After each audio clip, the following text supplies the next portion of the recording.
I'm going to do a few quick introductions and I'll give you some context for the chat today and then a bit of housekeeping and then we'll be off to the races. So my name is Jessie Hitchcock. I'm going to be moderating the discussion today. I lead our client engagement team at EnergyX, which means that we get to work really closely with all of our partners as they go live with digital tools and afterwards, of course, to make sure they're successful, and that involves often getting to do exciting things like this and highlight the great work that our partners are doing. On a personal note, I'm really excited to be moderating the conversation today because before I joined EnergyX, I was actually on the other side of this table helping to deliver energy efficiency programs up here on the east coast of Canada. And that actually included launching a digital tool like the ones we're going to be talking about today. So I know there's going to be a lot of good insights into kind of that desire for innovation and then the subsequent decision-making processes and challenges and everything that happens after you kind of make that choice.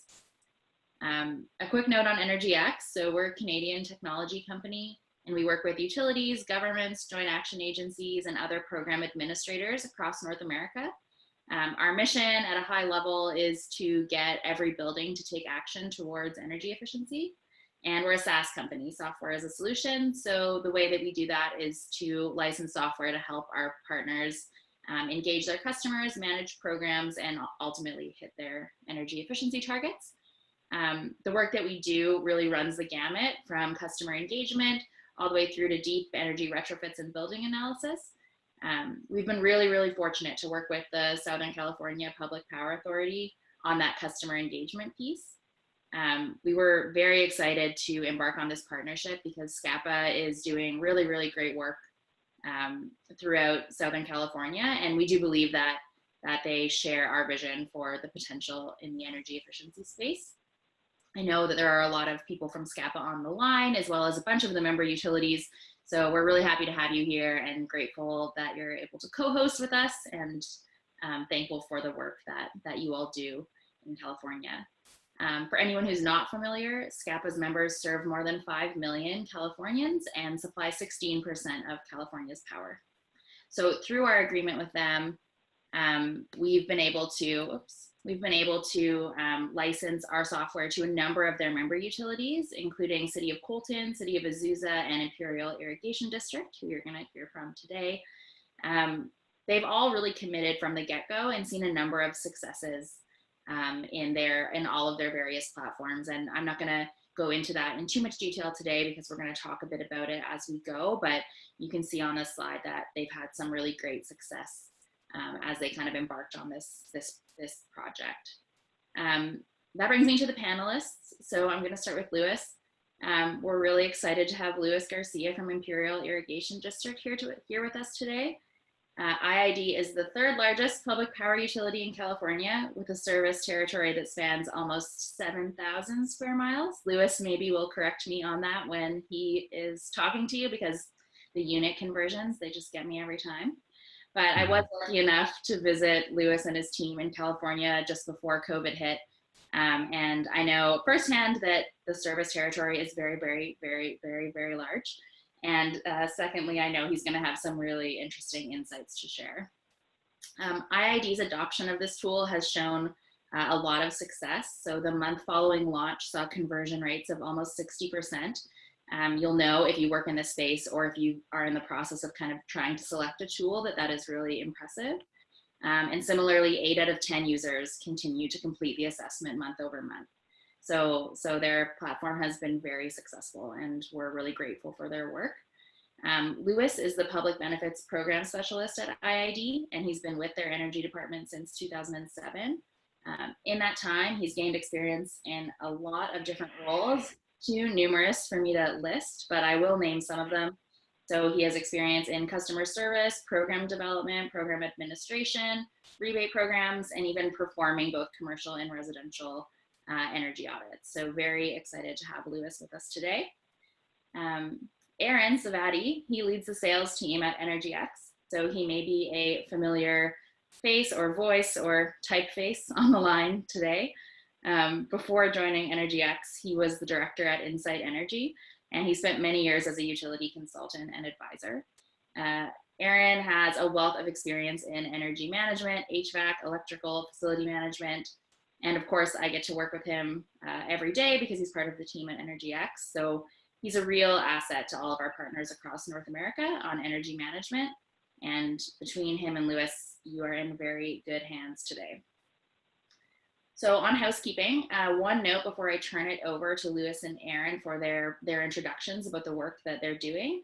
We're going to be starting with a moderated discussion, so a conversation between myself and Lewis and Aaron, and then we're going to open it up to audience Q&A. So please feel free to ask your questions in the Q&A box at the bottom of the Zoom while we go, and then Angelica from our team is going to be going through those as we talk, and then we'll get to them as many as possible at the very end. So with that, Lewis, I'm going to turn it over to you, and you can just let me know when you want me to advance your slide. All right, thank you, Jesse. Yeah, so I'm Luis Garcia with Imperial Irrigation District. I've been here, since 2007. And so we're located in Southern California, all the way down to basically the border with Mexico and the border with Arizona. And we go up north as far as Riverside County, basically. So we cover both two counties, Imperial County and Riverside County, for electricity, electric utility. We also have a water service area in the Imperial Valley. And we are one of 8 balancing authorities in the state. Like Jesse mentioned, we do have a big square mile of the Southern California region, approximately 155,000 customers, and we have reached historical energy peak of 1,073 megawatts, which is quite high, especially because we're a summer peaking utility, so we do have quite a bit of energy demand in the summertime, since our temperatures are very extreme. And IID employs about 1,300 employees, 435 in the energy department. And a little bit, next slide, please, Jesse. There you go. Just a little mix of our energy content. As you can see, it's about 43% renewable, 30% natural gas, large hydro is about 5%, nuclear about 4%, and unspecified powers about 18%. And that's just due to the market purchases. That's why it's unspecified. It's not really sure. There's different sources. Next slide. I believe that's it, right, Jesse? Yeah, that's it, I think. Yeah. That's all for you? You're good there? Yeah, and that's just an estimate for the energy sources. But we do have quite a bit of customers that we serve in both areas, in Riverside County and Imperial County. Yes, and it's very beautiful. And then also I'll put you on the spot and ask you, what was your favorite of all of the roles you've done at IID so far? Well, I guess it's this one, the one I have now, because that's kind of the one that kind of brings about all the experience I've had. And it's always been in the energy department. So I've always been on this side of the utility. And yeah, everything's helped me ever since I started, doing actually the on-site audits. So that's kind of how I got introduced to the utility. Actually, we're meeting with customers and helping them save energy, doing them actually on site, and that just being around energy efficiency, and it's helped all along the way, just kind of being in different areas. And so now it's kind of bringing everything together and just being flexible to kind of work with different power sources, and excited. Yeah, that's awesome. And I mean, it's good. I'm gonna flip it over to Aaron now, but I know you guys have that some of that experience in common. So, Aaron, I will turn that over to you now. Just let me know when you want me to advance your slides. Perfect. Thank you so much, Jesse. Thank you, Luis. Really appreciate it. I just wanted to take a few minutes to add a bit of context on who I am, who we are, what we do, and why we do it. So just a bit of context. Personally, I know Jesse mentioned a bit of that earlier. Thanks for that lovely intro again, Jesse. So my personal background is in environmental management and policy. And I initially fell in love with energy efficiency at the bottom of a very dirty boiler room, crawling around, taking down nameplate data as an auditor once upon a time, and really saw that as the most concrete and quantitative way to not only really measure positive energy efficiency impact and environmental impact, but also really having a significant impact on people's lives. So I wanted to tell a quick story of how EnergyX came to be. And I believe it's quite timely and relevant to the amazing work being done right now by IID, by SCPPA, and by many other California utilities. So that story begins in Amsterdam, as many great stories do. Nishant and Alex, who you see here, are co-founders, met in Amsterdam, both working in energy conservation at the time. Nishant was eventually relocated to Canada and bought a home. While living in the home, after a few months, he noticed his utility bills were unusually high. So we contacted his utility, and at their recommendation, he booked an energy audit. The auditor called, they scheduled a window about 2 weeks away. The auditor then showed up with their blower door, and after about 90 minutes, the audit and inspection was then complete.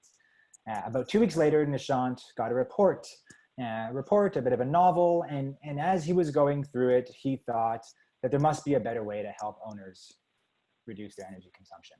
So Nishant then called up his old friend Alex, and they both agreed that there was indeed a better way to help homeowners do just that.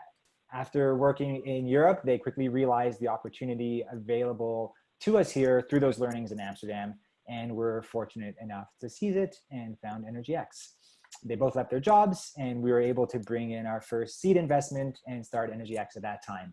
Our platform went on to win 2 MIT awards and was licensed to our very first utility customer within the first 3 months of starting the company, and we haven't ever looked back since. So all this to say, who we are a SaaS, software as a service, enterprise software company, and we help utilities run energy efficiency programs. And in doing so, we enable homes and businesses to lower their energy use, to save money, and to reduce their carbon footprint. Our platform is licensed out to utilities and governments across North America, but in a nutshell, our mission is to make decisions around energy efficiency as easy and as accessible as possible. Next slide, Jesse. So this is why we do what we do. Energy efficiency deserves to be accessible for everyone. We don't want a lack of information or a lack of time to be a roadblock for any of your customers that are on that journey towards energy efficiency. And everything that we do here at EnergyX is really focused on making that journey as easy and as accessible as possible. Whether it's through online energy assessments, whether it's through a curated marketplace, rebate management, virtual audits, or even complete program automation. Our goal is consistently to make your customers' lives as easy as possible by ensuring that you have the tools in place to run your programs as effectively and efficiently as you possibly can. So with that, that's my quick overview on the who, the what, and the why. But without taking up too much time, why don't we hop into the real meat of everything now and then, Jesse? Yes, I was about to give you the strong mute, so this is perfect.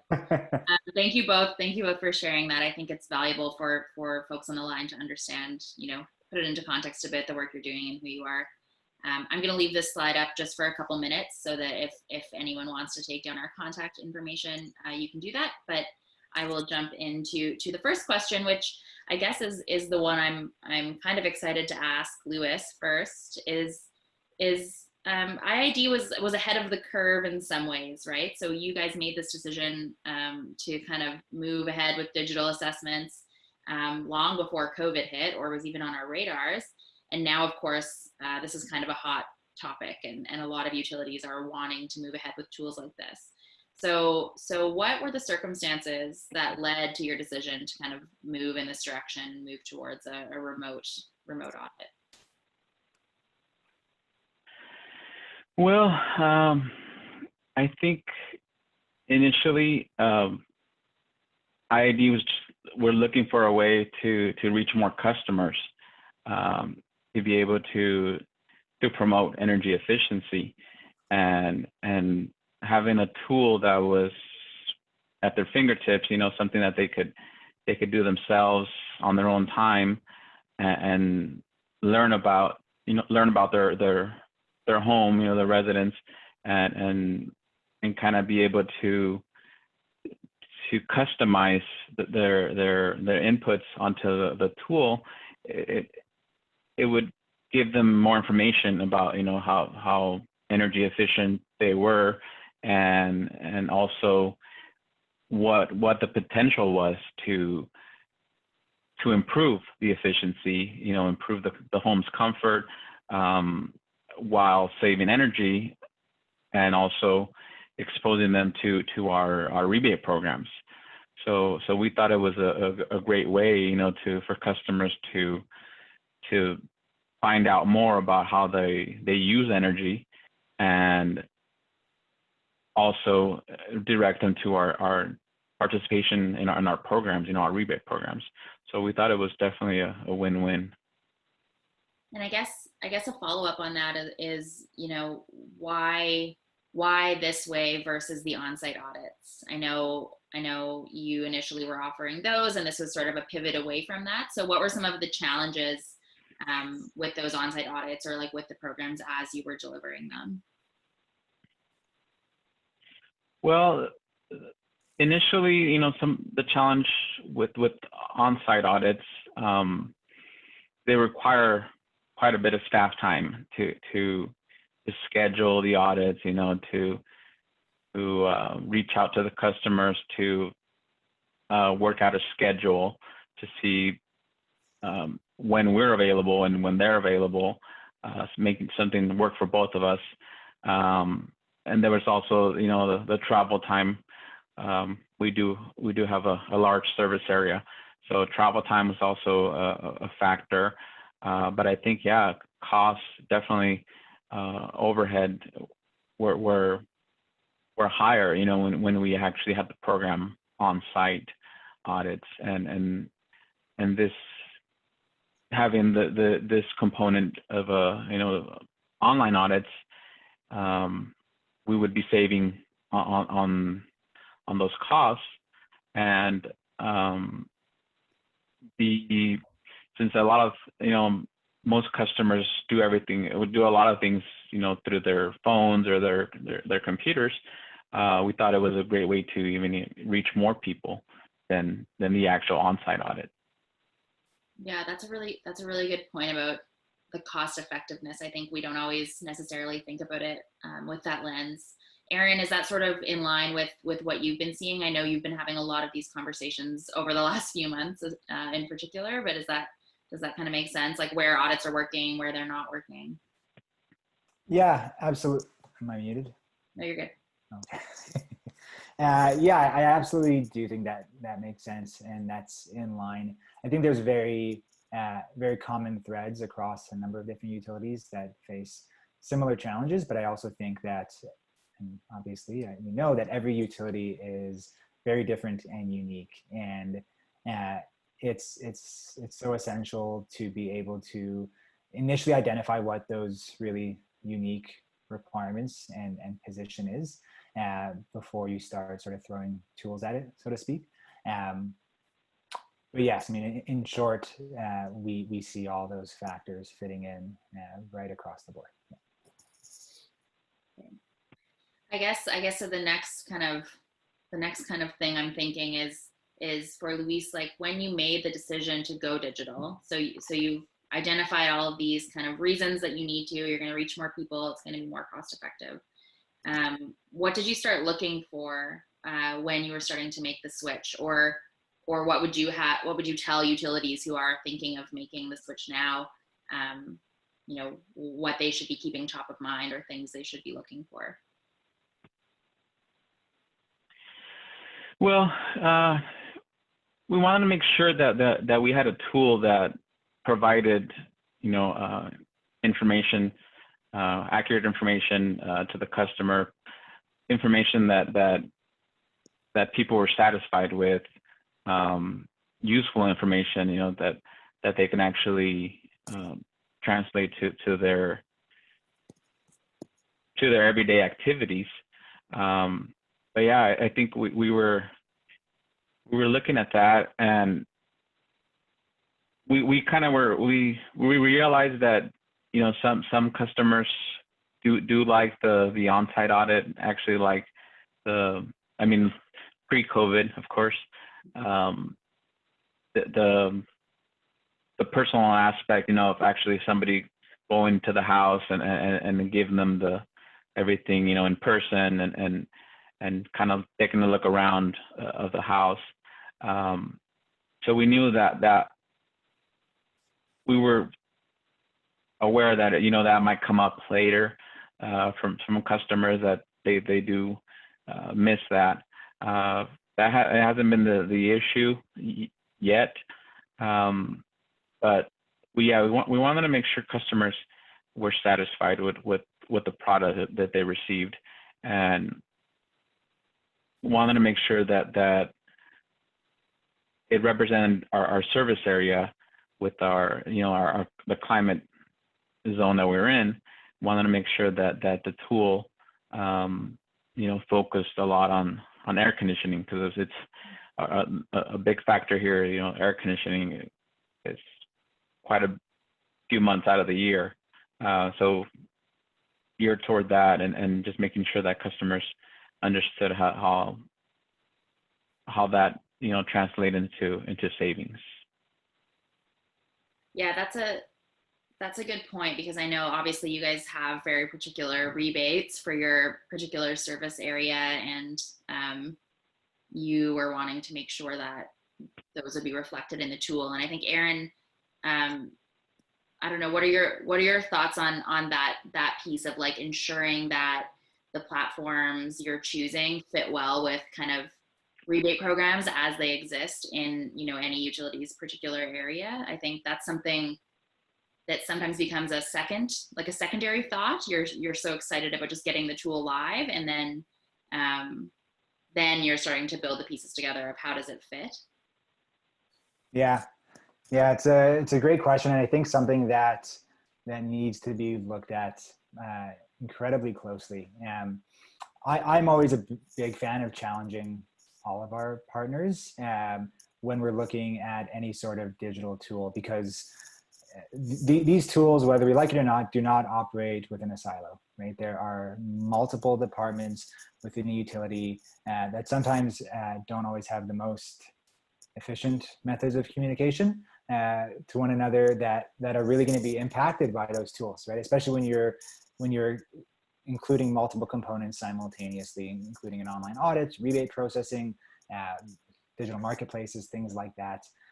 So I think before any of that, I think everybody really needs to sit around the table together, whether that's program management, IT, customer service, marketing, DSM teams, really need to get together and look at the solution and the void that the solution is trying to fill in a much more holistic way, because there are many times secondary and tertiary benefits that will come from solutions like this. So you want to make sure that you are certainly looking at it as holistically as possible. And I always want to make sure that I push to do that, right? It comes down to customer experience, and you still want that UX to be as seamless as you possibly can. But behind the scenes, it's incredibly important to be able to marry all those different departments and components together. Yeah, I think that's something that IID did really well. I know, Luis, we had we had marketing involved. We had kind of like the conservation, DSM people involved, your team, and then we also had customer service involved. And I think that Mm-hmm. kind of ties in to all of the points you've been making on customer experience. So like, how have you found the experience to be with gaining customer buy-in, but also with working with your CSR team to implement a tool like this? Yeah, I think that was important to us. You know, customer experience was definitely a priority. We wanted to have customers, you know, to have easy access to the tool, but in a way also the EnergyX team, you know, did a great job as in, you know, making sure that the tool was in the right places on our website, so they knew exactly where, you know, the best points to have the links, you know, the buttons basically on our website to direct customers to use the tool. So that was great, you know, working with them. They told us, you know, where would be the best places to put these buttons, and also the training, you know, with our call center group, our customer service reps, was great also, because EnergyX was really informative, you know, with staff, making sure that they knew how the tool worked. Also kind of having somebody, you know, maybe take the lead on from the CSR perspective, taking the lead maybe for some maybe something that escalated, you know, somebody that wanted a little more kind of hands-on approach. So they were really great in getting training to all the IID staff. So we were very happy with that. Yeah, I think what was interesting for me was the value of bringing in those CSRs. I think that sometimes we launch digital tools and then it's like the CSRs do one thing and we don't bring them into the fold, and then we have this digital kind of self-serve option and the two don't talk to each other. So I thought you guys, you know, you did a really good job. I remember you built it into your like link tree or your phone tree so that there was an option to kind of direct people that way. And I think that probably really is helpful in terms of gaining customer buy-in, like to your point, making sure everyone has a easy way to access the tools. Aaron, in terms of customer buy-in, like I think this is often a big fear. It's like this big nebulous cloud, like our customers are going to hate something that we do. Maybe you can just talk about some of the challenges you've encountered with customer buy-in, how they were kind of solved, and how utilities have sort of mitigated that, in addition to the things Luis has mentioned. Yeah, and I mean, it sort of touches on the last piece that I mentioned about that sort of level of self-awareness and inclusion as well. And I think it really starts with knowing your customers and understanding what customers respond well to. And customers is a broad category because there's many different types of customers, and not all customers will respond to the same thing. Yeah, you've got elderly populations, you have income qualified populations, you have a number of different socio-demographic groups, and some customers may respond differently to different things. So knowing your customers would be the first thing. And secondly is you're not going to be able to please everybody all the time with one tool, right? To our point earlier, right, there are still plenty of customers that require that sort of high touch, high level of involvement, need to see a contractor at their home, need to shake their hand, maybe not right now, but like want that sort of personal connection with them. And that's fine, right? We're not saying the last thing we want is for utilities to fire all their contractors and their auditors. That's not what we're looking for at all. but rather to supplement those that stand to benefit from it with these digital tools, and using those digital tools to integrate a lot of your existing workflows to make lives on the utility side of it easier, and to also meet customers where they're at in terms of their expectation from the services that they receive, right, and the services they get in different aspects of their lives. Yeah, I think those are all really good points, Aaron, and particularly I think it's really important, you know, and Luis said this earlier, but recognizing that customers are not one box and you have to kind of meet them where they are. So you know, for IID, that was like going digital and having a digital option, and you know, sometimes the reverse is true too. You need to have that higher touch kind of in-person option as well. Luis, I know, so we mentioned at the beginning that you folks had a very strong launch. You garnered a lot of kind of media attention, and I think a big chunk of, I don't have the numbers, the most up-to-date numbers, but a big chunk of your users came like the week after you launched it. It was obviously a lot of excitement. And I know we've had this conversation before about how do you evaluate success, or what does success look like for IID with a tool like this, whether it's kind of call center like you were just talking about, or other metrics of success. Like, how will you measure and monitor to make sure that this is working for IID? Well, definitely customer satisfaction. I mean, that's our number one goal. We were a little bit, you know, cautious at first, you know, kind of we're, you know, from getting complaints, you know, from customers that are requesting the traditional, you know, on-site audit. So we were a little scared of that, getting some concerns there, but overall we want to be able to reach more customers, you know, making sure customers are satisfied with the information that they're getting, and I think in addition to that, we also are able to provide more customer service, because by customers having control of their inputs, you know, of the inputting their information into the tool, a lot of times they can avoid, you know, a phone call, you know, calling the call center.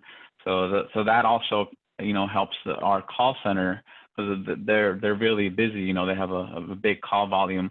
So sometimes when they're just minor questions that they can you know figure out with the tool, that avoids, you know, having to call somebody and actually seeing it yourself, you know, on the screen, and being able to customize it. If you enter, you know, different values, it'll give you something different, so you're able to kind of play with the tool and get the answers, you know, without having to call somebody.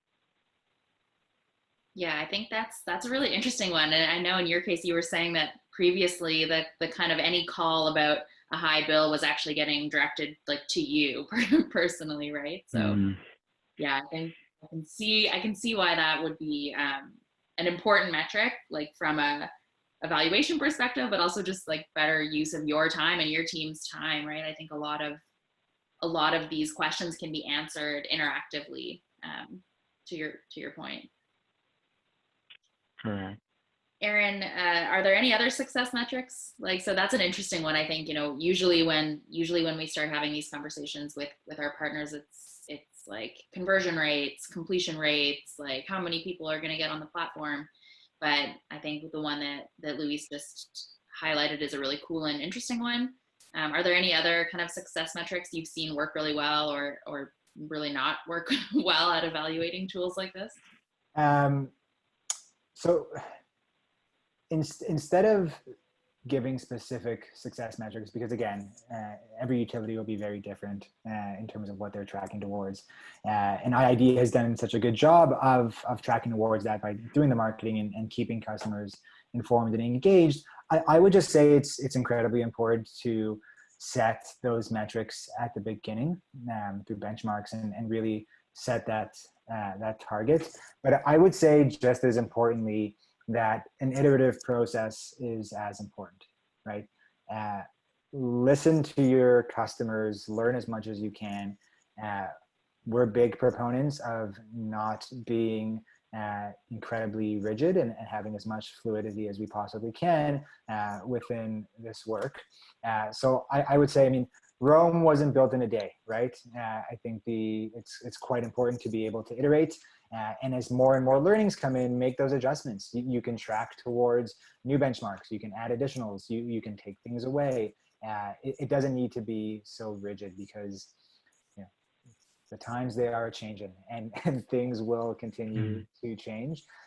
So to be able to meet your customers where they're at is so incredibly important, and to go through that process with your vendor as often as you possibly can. Luis, since you've had it up and running for a while now, are there any kind of new things you've thought of that might be like interesting way to measure or evaluate the tool now that especially it's getting warm, and this is typically when you would probably be getting your high bill complaints starting to roll in? Yeah, I mean, yeah, we were actually, a little ahead of the curve somehow, but we started we've had it for about 7 months, and the first few months, were pre-COVID, so that was good. But just making sure that customers are informed, and they're participating in our other programs too. That they get information from this tool that redirects them to apply for rebates, which they're all part of the same umbrella, the public benefit funds. So these are programs that are for the public, and we want them to use the programs. So we think by finding out about their energy use, and then also applying for a rebate when they buy a new washer, a new refrigerator, to save energy, then they also participate in our program. So that's also another thing that we're looking at. It's our participation levels on other programs, and which is great, which is what we want. And so that's another thing that we are measuring. But definitely, like you said, the marketing initially when we had the press release, right when the tool got started, it was great. People were excited, and yeah, we're living in a different world. Now it's everybody. Most people are using digital platforms to get information. So we think this is a great tool. It's only going to get better. Yeah, that's I like your point about maybe in the beginning you're looking at pure kind of like customer engagement as a metric, and then eventually kind of growing to start tying that into kind of more program participation writ large, and like looking at that workflow at a high level. Aaron, I know that's something that you've been having a lot of conversations about with the clients that you work with. Do you have any other kind of good suggestions there, or like, I guess, best practices and how to merge those two things? So like program participation, customer engagement, maybe over here somewhere. Yeah, definitely right over here. Yeah. I think they're so tied to begin with, and you really can't or shouldn't look at one without considering the other simultaneously. And it goes back to what I was talking about earlier, right? Really making sure that there is engagement and buy-in from stakeholders right across the board. What I'd say around that though also is that you don't need to do everything at once, right? You can have that plan in place over the next 1 to 5 to however many years, to ensure to roll things in at the right time, right? It doesn't need to be one big splash. And there's benefits to doing it in one big splash, but there's also a lot of benefits to sort of taking it slow and rolling out different verticals as you iterate. which I'm in favor of personally. It rolls through really nicely and ensures that you have that sort of consistent feedback from your customers and from your internal stakeholders to make sure that the final end product is as cohesive and comprehensive as it possibly can be. Yeah, those are all really good points. I think, I guess I would be remiss if I wasn't to bring up a point about COVID, of course, in this era. I think, of course, this is not something IID did in response to the pandemic, but I was looking at the numbers on your platform just in advance or in preparation for our webinar, and I did see that the percentage of people completing the assessment jumped to 100% for the months of April and May. So clearly an increased appetite for this type of information, and IID customers are engaging with it. So I guess, an interesting kind of question for you, Luis, would be what aspects of this have been useful or helpful during these COVID times? I know it wasn't intentional, but here we are. Yeah, no, I think it's great because since we have the stay-at-home orders, I mean, we've been limited since, I don't know, the end of March. That we can actually visit the customer. So we having this tool, especially during our peak season, because usually energy bills start going up from April, May. That's when we start getting the warmer temperatures. That's when customers are start getting concerned about their energy bills and them increasing. So that was a great time to even though we can't perform the on-site audits due to COVID, we can still offer the program virtually.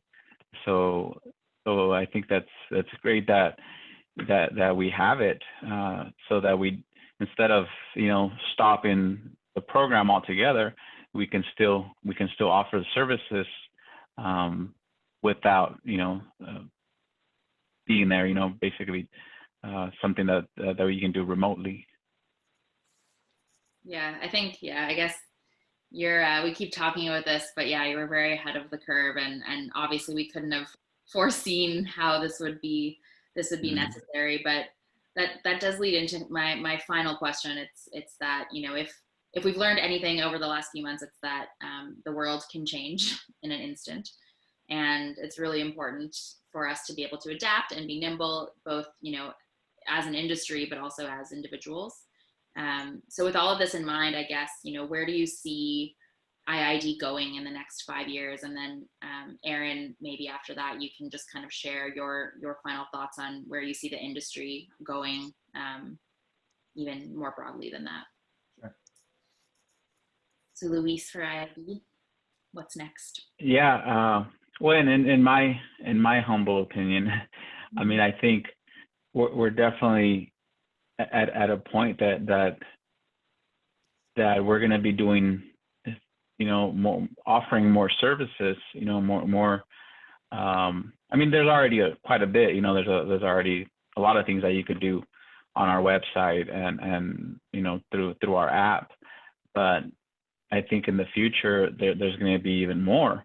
Like, for instance, now now that we have the online assessments, I think it's only going to evolve from there. It's only going to get bigger as far as other things that maybe right now we still provide in person. Maybe there'll be like a hybrid sort of thing. That not everything will be in person. Maybe half. Maybe break it up into different sections, or find out about more tools that can help both the utility and the customer, be more efficient, basically. Anything from digital signatures, just a lot of different tools, that people get, from their devices. A lot of us get information from mobile devices. A lot of people don't even log into a computer. They actually just do everything on their phone. There's so many things that you can do on the phone now and tablets that those services are I think they're gonna start increasing, with different services that we offer. I think we're eventually gonna be moving more things virtually. That's just my opinion, but not. I mean, it's just the way things are moving, especially now that post COVID. Or I think that has to happen basically. Yeah. Oh, go ahead, Aaron. No, I was just going to say I would definitely agree with that. I would also say that innovation is definitely relative to your organization and relative to customer expectations. I mean, if you asked me 5 years ago what I would see the next 5 years, I probably wouldn't have predicted anything that we are currently saying. So, I mean, the surprises are exciting, and there's so much incredible innovation in the utility space, both on the grid side with distributed energy resources and storage and all these other incredible things that are going on. A lot of great stuff in California in particular. But there's also really obviously great tech on the program and the customer side of things, right? I think it comes down to meeting expectations from your customers and understanding the expectations that they have are already in place from the other services and organizations they work with, right? They expect to be able to get from point A to point B by pressing a button on their phone through Uber. They expect Netflix to tell them what to watch based on what they know they already want to watch. And what that distills down to is accessibility and level of ease and relevance. So I think a lot of the tech that's coming out now, I know certainly the work that we're doing here is really focused on making that hyper relevant and meeting a customer where they're at and really engaging a customer in something so specific that we know they need before they even know they need it. In some cases is where I see this heading, and really taking being proactive to the next level, to the next 5 levels beyond what we can even see. So all I know is I'm incredibly excited, and I'm looking forward to being surprised. Yeah, okay. Thank you both so much. I think some really good learnings about kind of like what goes into these decisions and how we can ensure that the tools we do adopt are successful. A few key takeaways I'll summarize, and then I'm going to grab a few questions from the Q&A because we do have quite a lot in there. I think the point that came through a bunch of times is the need for cross-functional teams and really breaking down those silos and making sure that DSM, marketing, CSRs are all totally involved and committed to the tool's success. The second thing Luis mentioned at the start is that initial impetus was sort of to meet customers where they're at. And I think that's going to be really fundamental, as you both just said very nicely, as we become more and more online and digital as people. And then the third thing I think I'll kind of end with is that what really came through is sort of the value in being kind of excited to innovate and to push the envelope, but also understanding what you want technology to do and why, and asking these questions and going through these thought processes like, how does this fit in with my rebate programs? How will this fit in with our service area? What do we actually want to do? What is success? I think the more we ask these questions, the more we can ensure we're successful as we move forward together. So I'm going to flip over to the questions. I know Angelica from our team has been compiling them all. There's a good one here for Luis. Someone asks, how has the role of in-person audits changed as a result of the virtual assessment? I know even pre-COVID, you guys had an interesting trajectory here, so that might be a good one for you. Yeah, I mean, I think it started changing, since last year. It's just It's just more efficient, the way that we can provide, these this information instead of actually having to drive to somebody's home, just to see what they can see as well. I think it's something that was already changing. We saw the decline, I think, last year in the actual requests coming in for this information, for assessments.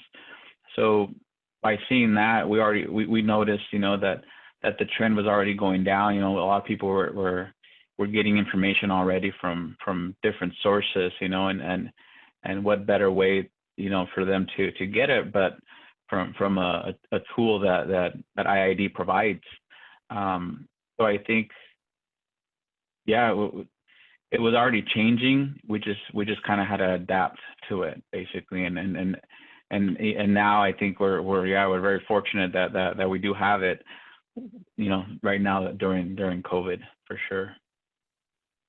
Yeah, that's an interesting question, and that one did come through a few times. And I think for you guys in particular, someone asks, what are the auditors' thoughts on this? I don't know if you have any additional thoughts to add there. What are the what again? Sorry. The individuals who were doing the on-site audits, the auditors, what are their kind of thoughts around this digital transition? Yeah, I mean, I think it was a little mixed, right when we were going to get started. But I think there's definitely we definitely have a lot of work to do in the utilities. So it's they're just kind of like being cross-trained into something different, maybe, and also still being the support, for in the event that something does escalate to that they need something further, they'll be there, but also as a reference, to call them in case a customer just wants to talk to somebody, and couldn't find a way to, somehow needs more information and just, or maybe something, more customized or something local, and just, the person that was there, he can still help customers, over the phone. Yeah, that's a really good, I like your point on cross training. Another audience question, Aaron, I think maybe more for you. Someone from a joint action agency in Vermont, they mentioned that they've conducted a customer satisfaction survey, and it found that, I don't know which tool they're currently using, but 65% of respondents have never visited the utility's website. So, do you experience hurdles in encouraging customers to visit the platforms? I guess, Aaron, you can start, and Luis, you can add in if you have any extra thoughts. So customers typically associate their utility's website negatively. And that's not because it's a bad website or anything, but that's the place they go to part with their money for something that is incredibly intangible and doesn't provide an immediate feedback. So I think that there's instantly a negative association with that because you're paying a bill. Whereas digital engagement tools are there solely to help make their lives easier and help them save. So that's not to say that we don't experience any hurdles in encouraging customers to visit our platform, but we definitely keep all of that in mind. And when we're able to target people at times where there's increased relevance, coupled with this being very low lift for the customer and having a net positive impact on them, we do find I don't want to say easy because we work really hard to make sure that people are coming onto the platform and generating that traffic. But I think it's a bit of a different situation, just with that sort of psychological association on behalf of the customers. Yeah, and I know Luis, like in the beginning, you guys have, I think part of the reason you were so successful was the fact that you went outside of that channel to promote the tool. You were on the news and you had a press release and you were, I don't know if you want to add some light on other ways that you kind of got away from like just the website as the primary vessel. Yeah, I think our marketing and communications teams are great, and basically we have I guess a big online presence, of social media, just kind of being on different platforms, IID, having Facebook, Twitter, and then actually, customers that actually visit the website too, to pay their bills, to get more information on any programs, but also we have an app, so customers can have the ability to see their actual usage on their phones, and be able to pay their bills, apply for rebates, all on the app. So I think just a combination of traditional marketing with the online presence, I think that helped definitely get a lot of participation for sure. Yeah, and I think that comes back to the point we've all been talking about, which is making sure you're breaking down those silos and getting all those teams involved. Otherwise, of course, you can have instances where one department launches a tool and another department doesn't even know that it has happened. And I think, yeah, that communication is key. I have a couple questions on integration. So Aaron, maybe you can shed some light on that, but essentially how long does it take to integrate software into utility programs? I know in IID's particular experience, I'll just say this, like, it's a two-way street, so it totally depends, of course. And with IID, we were able to get it up and running quite quickly. But yeah, either of you can kind of jump in with your thoughts on that. I'll just quickly say, whenever I'm asked how long does it take to integrate and get this live, I will have to turn that question right back around and ask the same thing. It very much is a two-way street, and there's so many different factors involved. Level of integration, level of communication is huge, obviously, but that then goes back to really outlining those expectations and managing those expectations right from the get-go. And I know we're really focused on establishing those right at the beginning so that there is a very small rollout, a very short rollout rather. So I'm not sure if people are asking or are curious about like specific lengths of time or not, but I mean, it widely varies, let's say between 4 weeks and 52 weeks. Yeah, of course. Okay, we have 1 minute left. I'll ask Luis. There's another question for you, and someone asks. I think it'll be a quick one, but someone asks: Is this tool substituting for your audit, your on-site audit? Well, I think it's